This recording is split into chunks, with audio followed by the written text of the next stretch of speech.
Also, why do we study Seerah? What is the importance of studying the Seerah? Number one, the reason we study Seerah is that the life of the Prophet Muhammad ﷺ is the history of Islam. The entire life of the Prophet Muhammad ﷺ is actually the history of Islam. So when you're studying a concise history of Islam, by studying the life of Prophet Muhammad ﷺ, because in his Seerah we find everything that we need as Muslims to know in our life. So we're not just studying the biography of a person, we're actually studying the history of our religion.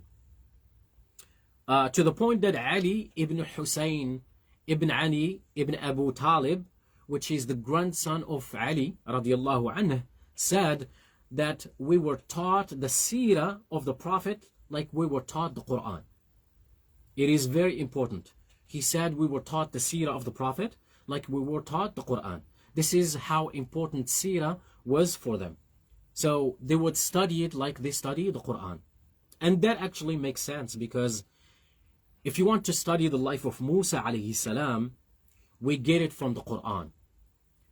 If you want to study the life of Isa alayhi salam, for example, we get it from the Quran.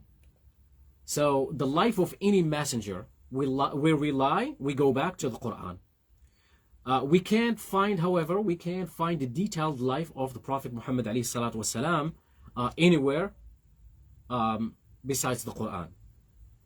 But to study the life of the Prophet Muhammad alayhi salatu wasalam, although there is bits and pieces mentioned in the Quran, we don't have as much details about the Seerah of the Prophet Muhammad as much as we have about Musa alayhi salam or Yusuf alayhi salam, where actually the Prophet Yusuf alayhi salam, there is an entire chapter that speaks about his biography in the Quran, in a chapter called the chapter of Yusuf. So when it comes to the life of the Prophet Muhammad, it is the Seerah. All the messengers, Seerah is reported in the Quran, with the exception of the Prophet Muhammad alayhi salatu wasalam. Like we said, even though we have some bits and pieces in the Quran, but we don't have a detailed life, and that's why we go back to the Seerah. So his life, we learn and study it from his Seerah. And when we want to learn about the prophets and messengers, we go back to the Quran. Again, even though references are made in the Quran about the Prophet's life, it's not in details. Reason number two why we study a Seerah. It's simply to develop the proper love for the Prophet Muhammad alayhi salatu wasalam in our hearts. And that is very, very important.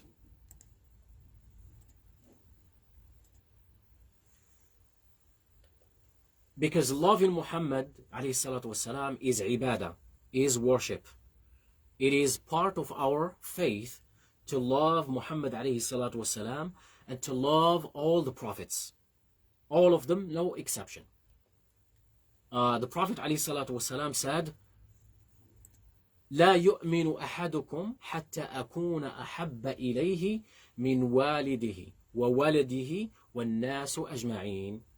None of you will attain true faith until you love me more than your parents, your children, and the whole world.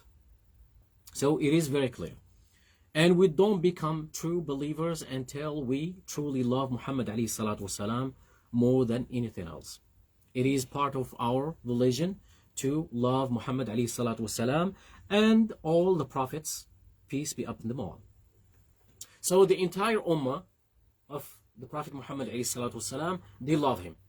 If you ask any Muslim, do you love Muhammad? They'll say yes. But this love cannot be deep and sincere unless you know the person. If we have shallow information about someone, we can't say that we truly love them. To love a person, you need to know them more. And this is especially true when it comes to the Prophet Muhammad alayhi salatu wasalam, because the more you know him, the more you fall in love with him and his personality, and cannot help but love him more. So people that love the Prophet Muhammad ﷺ are the Sahaba. They love him the most because they witnessed his personality on a daily basis. They lived with him the most of the time. I want to mention a story about a Suhail ibn Amr. There is a person, his name is Suhail ibn Amr. He was sent by Quraysh to negotiate with Muhammad ﷺ before Sulh al-Hudaybiyah, or what they call al-Hudaybiyah agreement. The Prophet Muhammad ﷺ at that time, he was in Medina, and Quraysh hired an international negotiator to negotiate on their behalf, to go and talk to the Prophet Muhammad ﷺ. So Suhail ibn Amr was an international negotiator.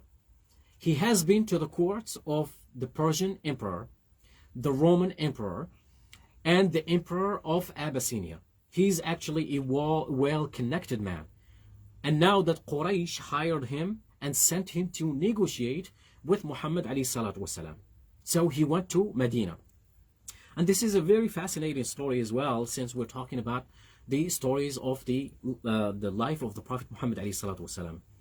So he went to the Medina and he witnessed firsthand how the Sahaba treat Muhammad ﷺ. So he went back to report to Quraysh.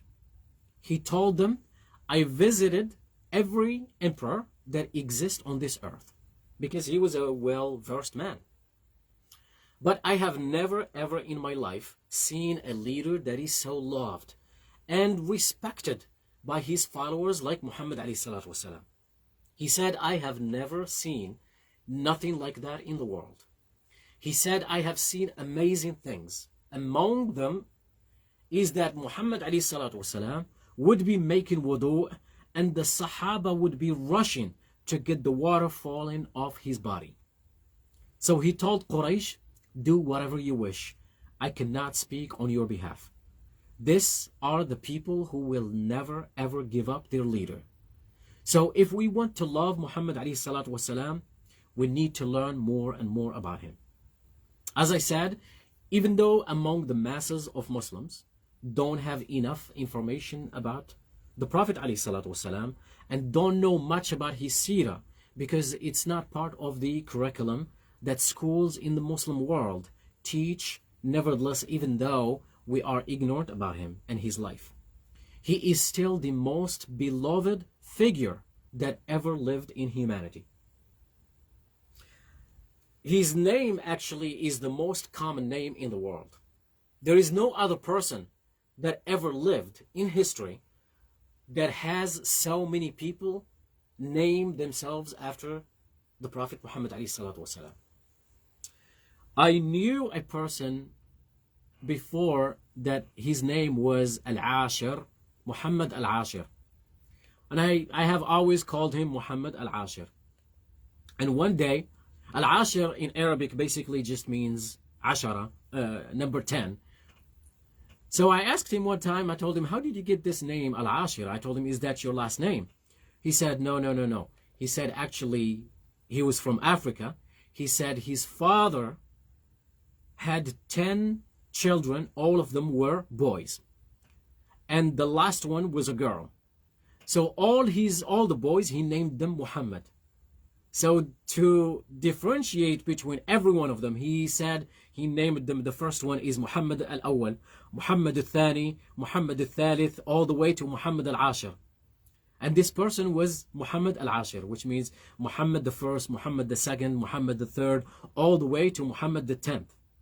It was very fascinating. He said that my father could only distinguish because of the numbers.